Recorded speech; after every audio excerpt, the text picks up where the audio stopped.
welcome. Today I'm going to teach you how to make this really cool quilted fabric placemat and coaster set.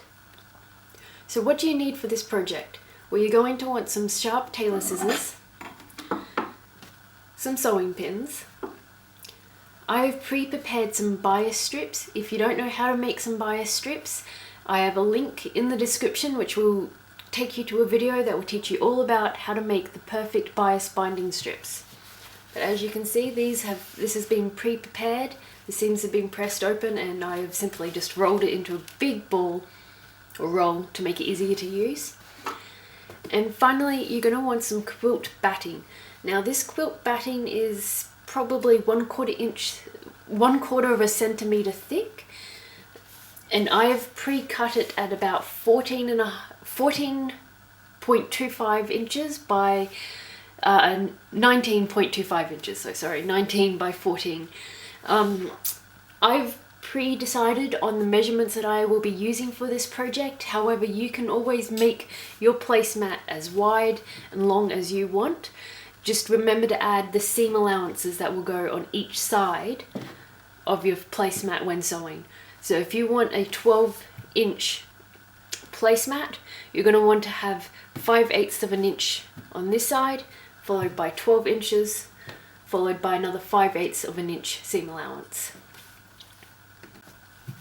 So first steps first, you want to measure out a bit of your bias binding that is the same width, if not ever so slightly more than the width of your placemat, and then simply cut it to length.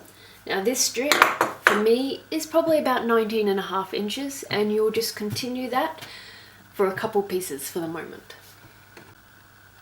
So I've cut 3 pieces out. Now what you want to do is actually stitch each of these pieces together. So simply fold over so that the right sides are together on your first piece, and you're going to take a pin or your pins and you're just going to stitch them,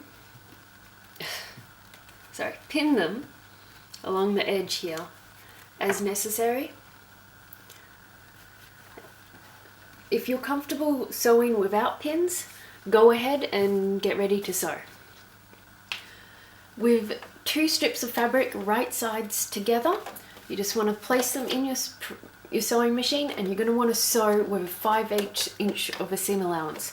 If you've chosen to work with a different seam allowance measurement, please remember to adjust and sew at the appropriate measurement that you're using. So I'm just going to sew the entire length of this bias strip.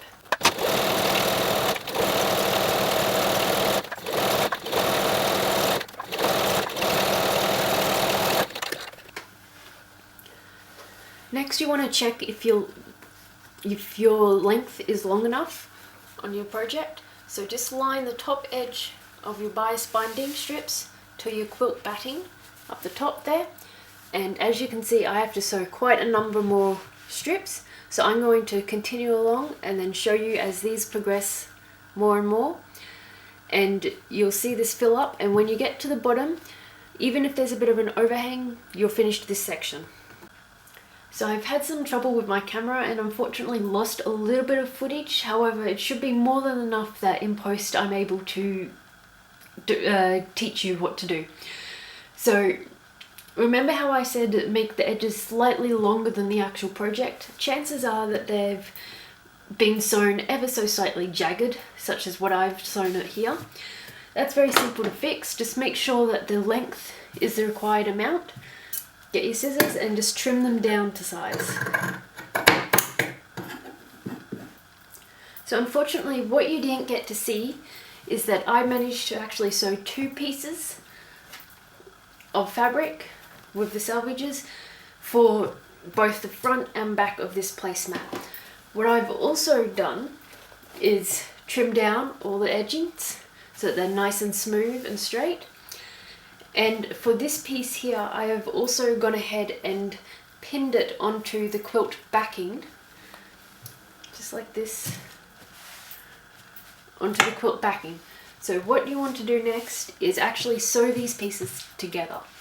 However, you don't want to just put them in straight away. You want the right side, and now this is important, you want the right side of the piece facing up, and you want the right side facing down. And then you'll pin these pieces together.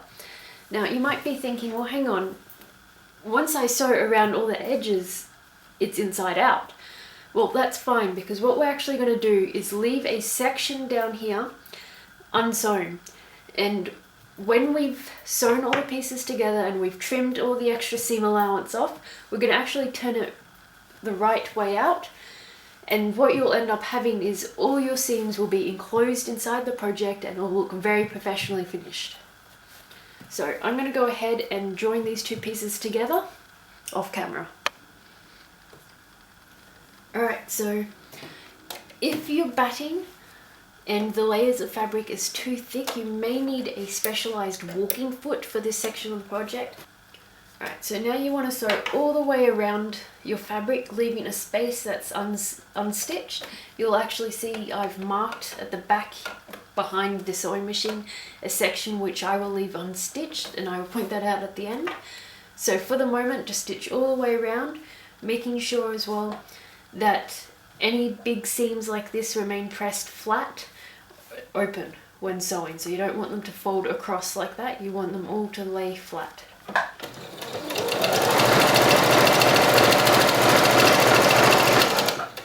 Okay, so as I pointed out just a moment ago, I have marked here and here a place to leave my stitching unopened or unstitched.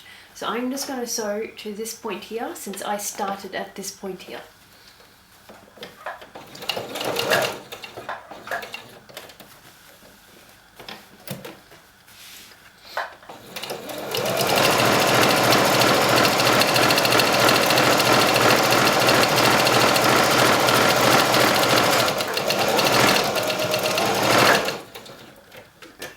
My needle. So, as you can see, this is all stitched down quite nicely. All my pins have been removed, including that one there.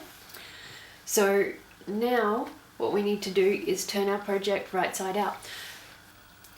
Before we turn our project right side out, we're just going to have to trim our seam allowances down and clip the corners so that everything sits nice and flush inside. You don't want that excess bulk, which would then basically add this layer of padding or edging along the edge of the entire placemat. So this is very simple. For all of the corners, trim them right up to the edge of the cut line, of the stitch line, sorry. So this is a bit hard for me to film, but my stitch line, if I colour this in darker for you, oh, that's not even going to work.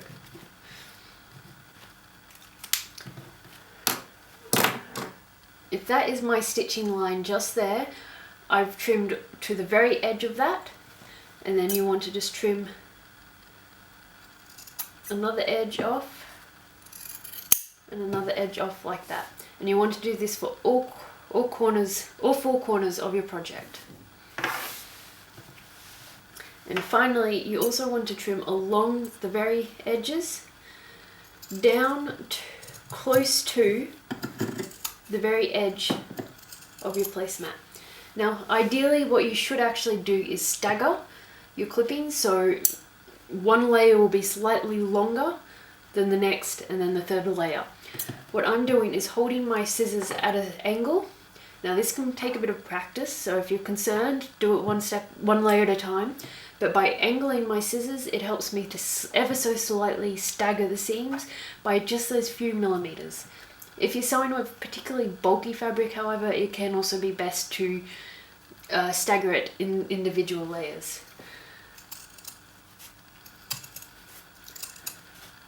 So I'm just trimming down all the excess bulk from those seams. Just like that.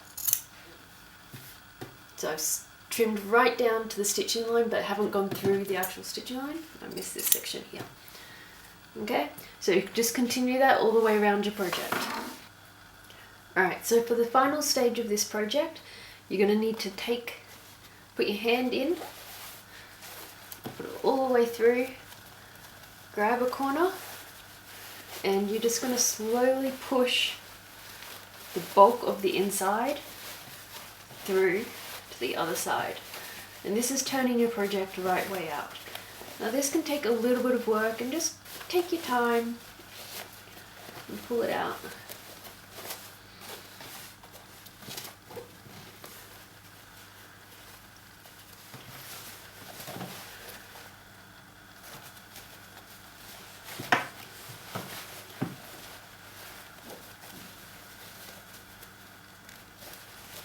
Pushing those corners out as you go.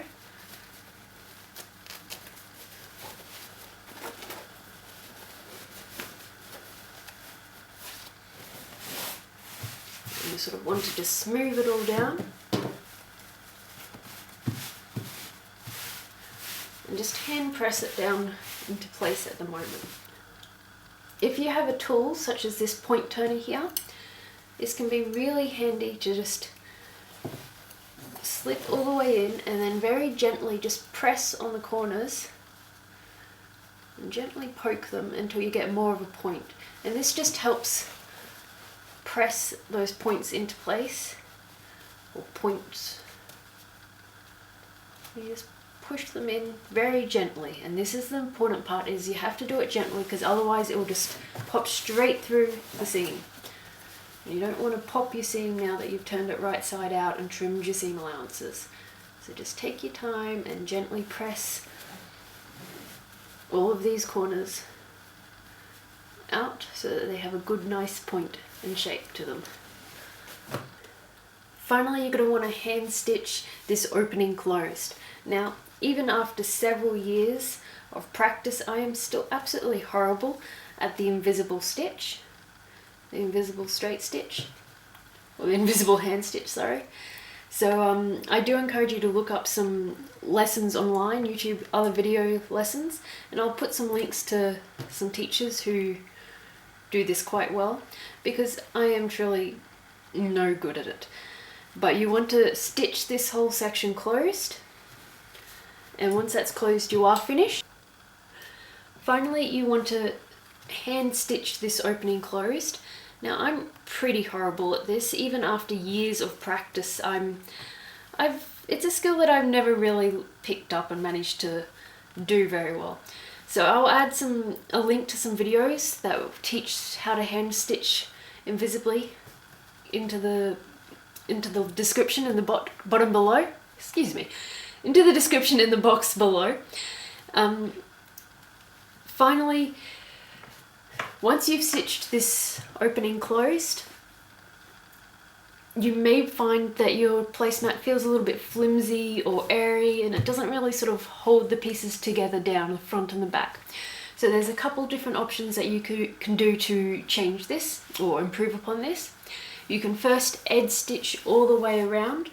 Now you may choose to do this in a matching or contrasting thread, such as a pink or red, for example, from this material. You could sew across the placemat in horizontal and vertical lines, following the ditches of the previous stitching lines, or even add some more stitching lines. You could choose to follow some of the shapes on the patterns of your fabric if you have pattern fabric. So for example, here you may wish to follow the edges of the flowers just to create a sort of three-dimensional look. If you have any questions, please put them in the comments below, and don't forget to click the like and subscribe buttons. Thank you!